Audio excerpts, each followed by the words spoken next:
बीकनगांव में वेल्डिंग दुकान पर बस में वेल्डिंग करने के दौरान टायर फटने से एक की मौत, 2 लोग बुरी तरह से हुए घायल। 2 लोगों की हालत गंभीर, एक का आईसीयू में चल रहा उपचार। वेल्डिंग कर रहे 19 वर्षीय कुलदीप नाम के युवक की हुई मौत। बस का ड्राइवर शुभाराम और एक अन्य धर्मेंद्र गंभीर रूप से घायल है। टायर फटने की आवाज इतनी तेज थी कि आस पड़ोस के लोग भी मोहल्ले में हो गए थे एकत्रित। खरगोन जिला अस्पताल में भी लगी भीड़। बीकनगांव पुलिस घटना की कर रही है जांच।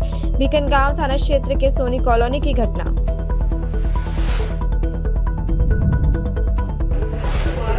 बीकन गांव में कोई बस का कोई टायर की जो डिस्क में कुछ वेल्डिंग वगैरह कर रहे थे, टायर फटने से घटना